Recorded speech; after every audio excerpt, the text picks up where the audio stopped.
Sous le ciel brûlant du Sahel, une transformation inattendue se produit. Un champ autrefois stérile, brisé par la sécheresse, retrouve vie grâce à l'introduction de la technologie. Cette révolution silencieuse n'est pas l'œuvre de puissances étrangères, mais celle d'un pays africain qui a décidé de rompre avec des décennies de dépendance. Ibrahim Traoré, le leader de cette nouvelle vision, affirme que l'Afrique ne doit plus demander la permission pour se nourrir. Le Burkina Faso, sous sa direction, s'apprête à changer la façon dont le monde perçoit l'agriculture et l'autonomie économique. Ce n'est pas une simple histoire de machines et de drones, c'est une révolution de la dignité, un pas vers l'indépendance totale. Ibrahim Traoré n'a pas seulement proposé un projet agricole, il a lancé une vision de souveraineté. En mars 2025, le Burkina Faso a annoncé un programme agricole ambitieux d'une valeur de 600 millions de dollars visant à transformer le pays de l'importation de nourriture à une nation autosuffisante capable de produire ses propres semences et technologies. Ce programme prévoit la mise en place de champs intelligents, de drones locaux et de systèmes d'irrigation intelligents, chacun conçu par des ingénieurs burkinabés formés à l'échelle locale et internationale. L'objectif est clair, libérer l'agriculture africaine des chaînes de la dépendance et réécrire l'histoire du développement économique. Le résultat de ce projet n'est pas qu'une simple augmentation de la production alimentaire, mais un changement profond dans la manière dont le monde perçoit la capacité de l'Afrique à se gouverner et à s'autosuffire. Les enjeux sont immenses. Cela pourrait redéfinir les rapports de pouvoir entre l'Afrique et les puissances économiques mondiales. Le programme agricole du Burkina Faso, qui débute avec un investissement de 600 millions de dollars, se veut une réponse radicale aux décennies de dépendance à l'aide étrangère. Mais pour comprendre l'importance de cette initiative, il faut d'abord se plonger dans le passé du pays. Pendant des années, le Burkina Faso, comme beaucoup de ses voisins, a été pris dans un cycle de dépendance où les denrées alimentaires étaient fournies par des nations étrangères, souvent au prix de conditions économiques sévères. Les semences importées, les engrais occidentaux et les technologies agricoles étrangères ont dominé le secteur. Cependant, cette dépendance a aussi engendré une vulnérabilité immense. La moindre perturbation des chaînes d'approvisionnement mondiales pouvait entraîner des pénuries alimentaires et une stagnation économique. Ibrahim Traoré, conscient de cette situation, a compris qu'il était temps de casser ce cycle. Le projet de souveraineté verte du Burkina Faso repose sur 4 piliers essentiels. Passons maintenant à ces piliers. Le premier pilier est l'irrigation intelligente, qui permettra de cultiver plus de 60 000 hectares de terre avec des systèmes d'irrigation modernes, adaptés aux conditions locales et contrôlés par des technologies de pointe. Ce n'est plus une question de dépendre de la pluie ou des subventions externes, mais de savoir précisément quand et comment arroser les cultures en fonction des données recueillies par les capteurs installés sur le terrain. Le deuxième pilier est la mécanisation citoyenne. Plutôt que d'acheter des machines agricoles importées, le Burkina Faso construira ses propres drones agricoles qui pulvériseront des engrais biologiques fabriqués à partir de minéraux locaux. Ces drones, fabriqués localement, permettront d'augmenter l'efficacité de la production tout en soutenant l'industrie locale. En troisième lieu, le pays investira massivement dans l'éducation agricole, formant une nouvelle génération d'agriculteurs et de techniciens spécialisés dans les technologies agricoles de pointe. Enfin, la souveraineté régionale constitue le dernier pilier avec un projet d'intégration avec le Mali et le Niger, créant un réseau régional d'autosuffisance alimentaire. Ibrahim Traoré, jeune leader charismatique du Burkina Faso, incarne cette vision d'indépendance et de transformation. Son parcours est celui d'un homme qui a vu le potentiel inexploité de son pays et a décidé de faire face aux défis avec une détermination sans faille. Anciennement militaire, Traoré est devenu président du Burkina Faso en 2022 après un coup d'État, mais ce n'est pas seulement son statut politique qui le distingue. Ce qui le rend unique, c'est sa capacité à penser à long terme, à imaginer un avenir où l'Afrique ne dépend plus des autres pour sa survie. Son projet agricole de 600 millions de dollars, qu'il a lancé en 2025, vise à transformer l'agriculture burkinabé en un modèle de durabilité et d'autosuffisance. Mais cette initiative ne serait rien sans la mobilisation des citoyens. Traoré a fait appel à la fierté nationale pour faire avancer son projet. En impliquant directement les ingénieurs et techniciens locaux dans le développement des technologies agricoles, il a créé une atmosphère d'espoir et d'enthousiasme.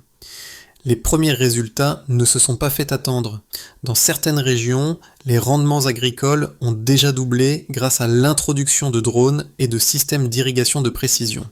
Les fermiers, qui n'avaient jamais eu accès à des technologies aussi avancées, ont vu leur situation s'améliorer de manière spectaculaire. C'est une première victoire pour Traoré, mais il sait que le véritable défi réside dans la continuité de ce projet. Le succès de ce programme pourrait inspirer d'autres nations africaines à suivre l'exemple du Burkina Faso. Pourtant, cette transformation n'est pas sans résistance. Les intérêts étrangers, notamment ceux des grandes entreprises agricoles, sont profondément menacés par ce modèle de souveraineté.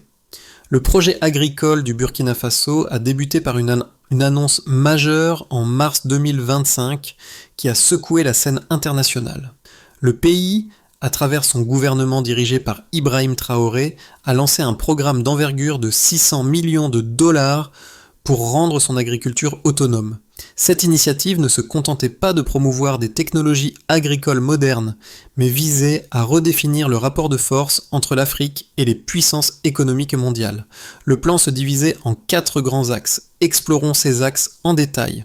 La première étape du programme a été l'installation de systèmes d'irrigation intelligents sur plus de 60 000 hectares de terres agricoles. Ces systèmes, alimentés par des panneaux solaires, sont capables de mesurer l'humidité du sol et de distribuer l'eau de manière précise et optimale, éliminant ainsi les risques liés à la dépendance aux pluies irrégulières. Les capteurs et satellites qui collectent les données sur les conditions climatiques en temps réel permettent aux agriculteurs de mieux gérer les cycles de culture.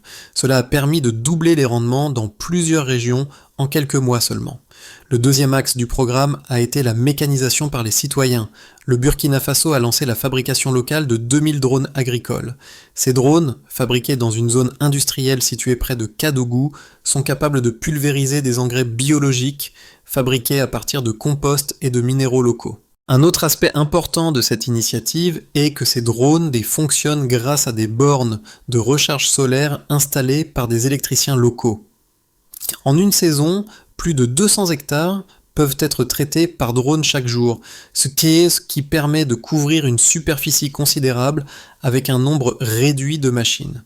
De plus, ces drones ne sont pas seulement des outils agricoles, mais des symboles de la montée en puissance de l'industrie locale, créant ainsi des emplois dans une région autrefois marquée par le chômage et la pauvreté. Le troisième pilier du projet repose sur l'éducation et la formation de la nouvelle génération d'agriculteurs et de techniciens. Les jeunes burkinabés, autrefois privés de toute expertise technique dans le domaine de l'agriculture, se voient aujourd'hui formés à la programmation des systèmes d'irrigation, à la réparation des drones et à la gestion des données agricoles. Le pays a créé de nouveaux pôles d'apprentissage dans chaque province afin d'enseigner aux agriculteurs comment maîtriser la technologie pour améliorer leur rendement et leur autonomie. Enfin, le quatrième pilier de ce projet est la souveraineté régionale, à travers la coopération avec le Mali et le Niger. Les 3 pays ont mis en place un réseau régional visant à interconnecter les semences, les prévisions climatiques et les routes commerciales. L'idée est de créer une plateforme numérique qui centralise toutes ces informations pour faciliter les échanges et améliorer l'accès aux ressources nécessaires à l'agriculture. Ce projet ambitieux se veut une réponse collective aux défis alimentaires auxquels la région est confrontée et un modèle à suivre pour les autres nations africaines. Dans les premiers mois suivant l'implémentation de ces projets, les résultats ont été spectaculaires. Le rendement des cultures a considérablement augmenté et les agriculteurs ont constaté une réduction significative de la dépendance vis-à-vis des importations alimentaires. Toutefois, ce succès n'a pas été sans opposition. Les grandes entreprises agricoles, en particulier celles basées en Occident, ont exprimé leur inquiétude face à cette nouvelle indépendance africaine. Les analystes occidentaux ont commencé à qualifier ce projet de risqué et populiste, prédisant que de telles initiatives pourraient nuire à l'ordre économique mondial établi. Malgré ces critiques, l'ambiance à l'intérieur du Burkina Faso était électrique. Les populations ont accueilli le projet comme une étape cruciale vers l'émancipation économique. Les fermiers, d'ordinaire sceptiques face à de telles innovations, ont commencé à voir des améliorations tangibles dans leurs champs. Par exemple, un agriculteur de 63 ans, Yacouba, qui n'avait jamais touché un smartphone avant l'année précédente, utilisait désormais une tablette solaire pour surveiller la température et l'irrigation de son champ. Le rendement de sa récolte avait triplé en une seule saison. « J'ai arrêté d'attendre que l'Occident me sauve », a-t-il déclaré avec un sourire large, témoignant de l'impact direct de ce programme sur les vies des Burkinabés. L'impact du programme agricole du Burkina Faso se mesure non seulement par l'enthousiasme des fermiers et la mobilisation nationale, mais aussi par des données concrètes et mesurables qui attestent de son efficacité. Les résultats initiaux sont impressionnants et plusieurs indicateurs clés montrent à quel point cette transformation a déjà commencé à porter ses fruits. Commençons par l'augmentation des rendements agricoles. Grâce au système d'irrigation intelligent et à l'utilisation des drones, les agriculteurs du Burkina Faso ont observé une augmentation de leur production de plus de 30% dès la première saison suivant l'implémentation des technologies. Dans certaines zones, les rendements ont même doublé, un exploit rare dans des régions historiquement marquées par la sécheresse et l'instabilité climatique. Par exemple, dans la région de Bobo-Dioulasso, l'introduction des drones agricoles a permis une pulvérisation plus efficace des engrais biologiques, ce qui a réduit les pertes de culture dues à un mauvais dosage des fertilisants. En conséquence, les agriculteurs locaux ont vu une amélioration substantielle de la qualité des récoltes, notamment dans la production de maïs et de millet. Un autre indicateur clé est l'efficacité des systèmes d'irrigation. Avec l'utilisation de l'irrigation de précision, qui adapte l'apport en eau en fonction des conditions spécifiques du sol, les fermiers ont constaté une réduction des coûts liés à l'utilisation de l'eau. Une étude préliminaire a révélé que, dans les zones où l'irrigation intelligente a été mise en place, la consommation d'eau a diminué de 40% en moyenne par rapport aux méthodes traditionnelles. Cette économie d'eau est cruciale dans une région où les ressources hydriques sont limitées et où la sécheresse peut dévaster des récoltes entières. L'impact économique du programme est également tangible. Selon les premières estimations, une fois pleinement opérationnel, le programme devrait permettre de réduire les importations alimentaires du Burkina Faso de 40% d'ici 3 ans, économisant ainsi près de 2 milliards de dollars pour l'économie nationale. Ce chiffre est d'autant plus significatif lorsque l'on considère que le pays, comme de nombreuses nations africaines, a longtemps été dépendant des importations alimentaires, en particulier des céréales et des produits de base comme les engrais et les semences. Cette réduction des importations permettra non seulement de stimuler l'industrie locale, mais aussi d'améliorer l'équilibre commercial du pays. Le programme a également généré de nombreux emplois dans les secteurs technologiques et agricoles. En 2025, environ 45 000 nouveaux emplois seront créés dans les secteurs de la maintenance des drones, de l'analyse de données agricoles et de la réparation des systèmes d'irrigation. Les jeunes diplômés et les techniciens formés localement trouveront un emploi dans ces nouvelles industries, contribuant ainsi à réduire le chômage dans les zones rurales. Une étude menée dans le cadre du projet a révélé que le taux de chômage rural a baissé de 15% dans les zones où la mécanisation et l'irrigation ont été introduites. Les fermiers, eux aussi, mesurent le succès de ce programme à travers des chiffres tangibles. Un exemple frappant est celui de Yacouba, un fermier de 63 ans, qui a vu son rendement multiplié par 3 après avoir commencé à utiliser une tablette solaire pour gérer son système d'irrigation et surveiller la température de son champ. Ce type d'amélioration, bien que modeste au niveau individuel, représente un changement de paradigme pour l'agriculture burkinabé. Enfin, un autre chiffre clé est le taux de participation des agriculteurs à la formation continue. Le programme a mis en place des centres de formation dans chaque province du pays et déjà plus de 50 000 agriculteurs ont suivi des cours sur l'utilisation des nouvelles technologies agricoles. Cette participation montre non seulement l'intérêt croissant pour ces innovations, mais aussi la volonté des Burkinabés de s'approprier ces technologies pour améliorer leur quotidien. Le projet agricole du Burkina Faso, bien que largement salué pour son audace et ses premiers succès, n'est pas exempt de critiques et de défis. Les opposants à cette initiative pointent plusieurs obstacles, qui pourraient entraver sa mise en œuvre à long terme.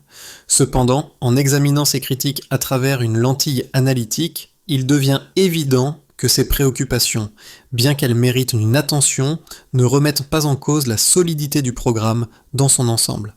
L'un des arguments majeurs avancés par les détracteurs est que la mécanisation locale, en particulier la production de drones agricoles, pourrait être trop ambitieuse pour un pays comme le Burkina Faso. Il souligne que la fabrication et la maintenance de drones complexes nécessitent une infrastructure technologique avancée et une expertise qui pourrait faire défaut dans un pays où l'accès à la technologie est encore limité. De plus, certains analystes craignent que l'industrialisation rapide du secteur agricole entraîne des coûts de production trop élevés, rendant ces technologies inaccessibles pour les petits agriculteurs qui représentent la majorité de la population rurale du Burkina Faso. Cependant, ces préoccupations peuvent être adressées de manière pragmatique. Tout d'abord, la production locale de drones et d'autres équipements agricoles, bien qu'exigeant une expertise technique, s'accompagne d'une stratégie de formation nationale qui implique les ingénieurs et techniciens burkinabés. Le pays ne dépend plus uniquement de l'expertise étrangère, mais développe ses propres compétences. Par exemple, les ingénieurs formés à Ouagadougou et à Moscou sont désormais responsables de la production et de la maintenance des drones, créant ainsi un cercle vertueux d'innovation et de développement local. Cette approche permet non seulement de stimuler l'industrie locale, mais aussi de garantir la pérennité des technologies utilisées. Un autre point souvent soulevé par les critiques est le coût initial du programme, estimé à 600 millions de dollars.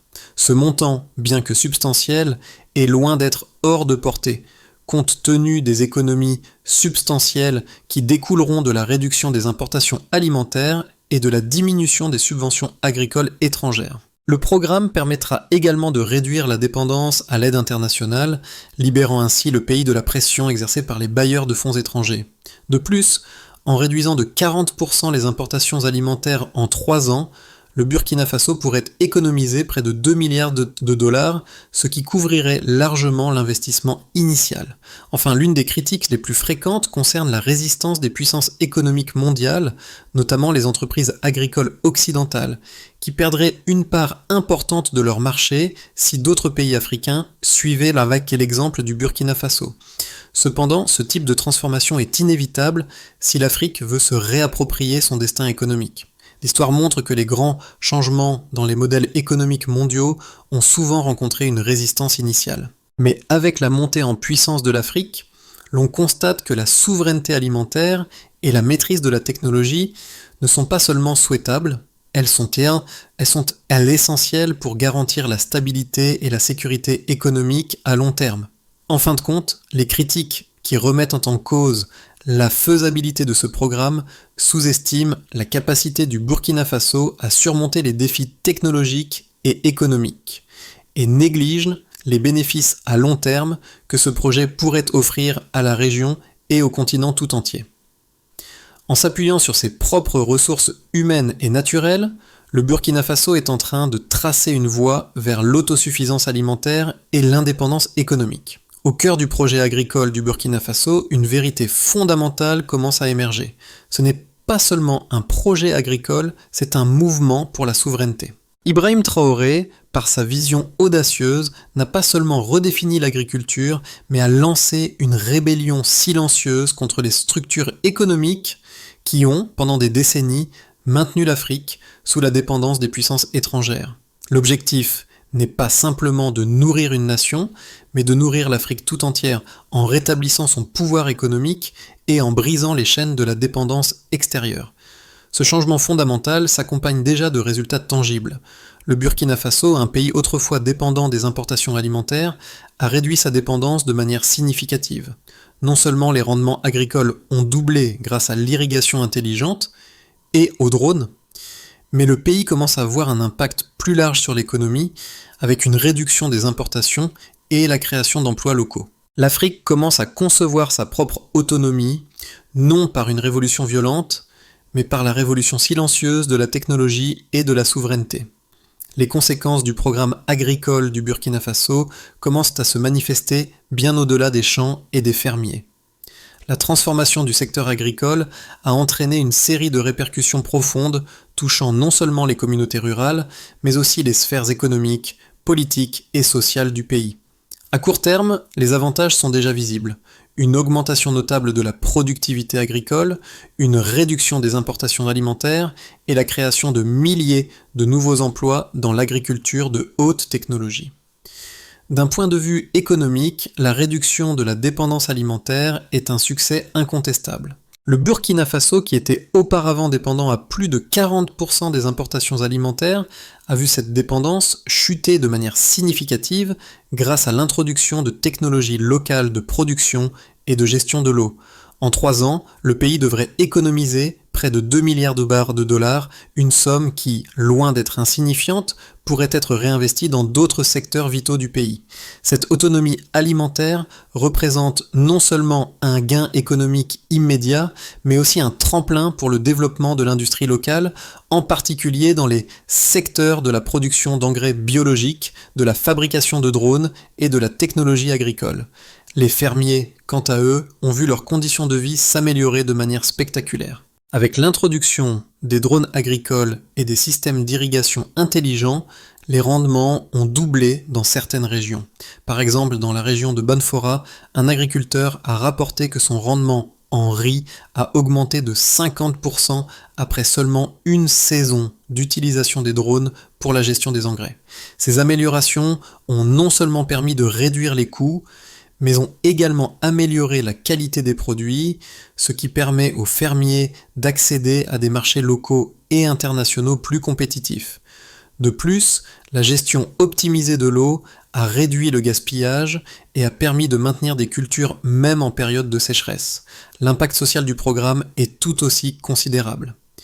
Le programme de formation mis en place a permis à des milliers de jeunes burkinabés d'acquérir des compétences dans les domaines de la technologie et de l'agriculture. Les centres de formation, installés dans chaque province, ont vu plus de 5000 agriculteurs et techniciens se former, créant ainsi une nouvelle génération de travailleurs spécialisés. Ces emplois dans le secteur de l'agriculture de haute technologie ont réduit le chômage rural de manière significative, tandis que les jeunes diplômés formés dans ces centres ont désormais l'opportunité de travailler dans des domaines autrefois inaccessibles, tels que la maintenance des drones, la gestion des données agricoles et l'analyse de l'humidité du sol. Au niveau régional, ce projet s'inscrit dans une dynamique plus large de coopération. Le Burkina Faso, le Mali et le Niger ont déjà signé un accord pour créer une plateforme numérique commune permettant d'échanger des données sur les prévisions climatiques, les semences et les voies commerciales. Ce modèle régional est vu comme un modèle potentiel pour d'autres pays africains qui cherchent à briser le cycle de la dépendance aux aides humanitaires et commerciales. Cependant, ces transformations ne sont pas sans opposition. De grandes entreprises internationales, en particulier celles liées à l'industrie agricole, ont exprimé des inquiétudes concernant la compétitivité de leurs produits face à la montée en puissance des technologies locales. Les entreprises européennes, par exemple, redoutent que la réduction des importations alimentaires en Afrique compromette leur part de marché. Le secteur de l'aide humanitaire a également exprimé des préoccupations, craignant que l'autosuffisance alimentaire n'affecte leur capacité à influencer les politiques agricoles en Afrique. Néanmoins, ces résistances ne semblent pas ralentir l'élan du projet. Au contraire, elles témoignent de la véritable portée de cette initiative. Le Burkina Faso n'est plus simplement un récipiendaire d'aide, mais un acteur qui prend le contrôle de son destin. Ce modèle pourrait inspirer d'autres nations africaines, créant un mouvement de souveraineté alimentaire et de développement technologique à travers le continent. En examinant l'avenir immédiat du programme agricole du Burkina Faso, plusieurs scénarios peuvent se dessiner en fonction de l'évolution des conditions locales, régionales et mondiales. Ces scénarios offrent une perspective sur ce que le pays pourrait accomplir dans les 6 à 12 prochains mois, tout en prenant en compte les défis potentiels qui pourraient émerger. Passons d'abord au scénario de base, celui d'un succès continu avec une croissance modérée. Dans ce scénario, le programme agricole du Burkina Faso poursuit son chemin de transformation avec des résultats constants. Les technologies agricoles, telles que les drones et les systèmes d'irrigation intelligents, continuent de se déployer à travers le pays et les rendements agricoles continuent d'augmenter de manière régulière. Le Burkina Faso continue de réduire ses importations alimentaires tout en augmentant la production locale, ce qui permet une réduction des coûts et des économies substantielles. La formation continue des fermiers et des techniciens locaux assure la pérennité des innovations. Le pays commence également à voir des effets positifs sur l'emploi avec l'ajout de milliers de nouveaux postes dans la maintenance des drones, la gestion des données agricoles et la production d'engrais biologiques et locaux. En parallèle, les efforts pour renforcer la coopération régionale avec le Mali et le Niger portent leurs fruits, permettant à ces trois nations de créer une plateforme commune pour l'échange de données agricoles et le commerce des semences. À la fin de la première année, le Burkina Faso aura économisé une part importante des 2 milliards de dollars prévus grâce à la réduction des importations et à l'augmentation de la production locale. Considérons maintenant le scénario optimiste, celui d'une transition rapide vers l'autosuffisance et une reconnaissance internationale. Dans un scénario optimiste, les résultats du programme dépassent les attentes. Le Burkina Faso ne se contente pas de réduire ses importations alimentaires, mais devient une véritable plaque tournante de l'agriculture en Afrique de l'Ouest. Les rendements agricoles augmentent encore plus rapidement que prévu, et la production de semences locales et de produits biologiques fait de la nation un modèle d'autosuffisance. Le pays attire l'attention internationale, et de nombreux autres pays africains cherchent à reproduire le modèle burkinabé. En conséquence, le Burkina Faso reçoit un soutien technique et financier supplémentaire de la part de partenaires internationaux intéressés par son modèle. La coopération régionale avec le Mali et le Niger se renforce et d'autres pays d'Afrique de l'Ouest se joignent à cette initiative, créant un bloc puissant d'autosuffisance alimentaire. Le pays commence à exporter ses produits agricoles et ses technologies à destination des autres nations africaines. Cette dynamique ouvre de nouvelles opportunités pour les entreprises locales et les jeunes entrepreneurs, faisant du Burkina Faso un acteur incontournable dans la région.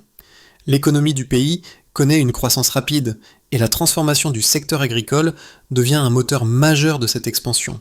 Enfin, examinons le scénario pessimiste, celui où des obstacles externes et des résistances internes ralentissent la progression.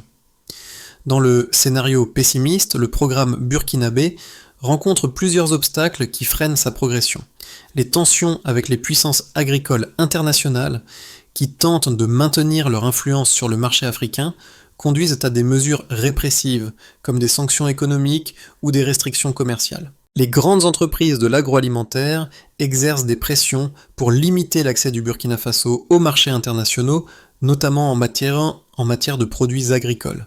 En interne, des défis administratifs et une gestion inefficace des ressources ralentissent la mise en œuvre du programme, et la transition vers l'autosuffisance alimentaire prend plus de temps que prévu. Bien que des progrès soient réalisés dans certaines régions, l'expansion du projet est inégale à travers le pays, ce qui crée des disparités dans les résultats agricoles. La résistance interne à la centralisation des efforts agricoles dans le cadre du gouvernement national pourrait également se manifester sous la forme de protestations ou de conflits politiques.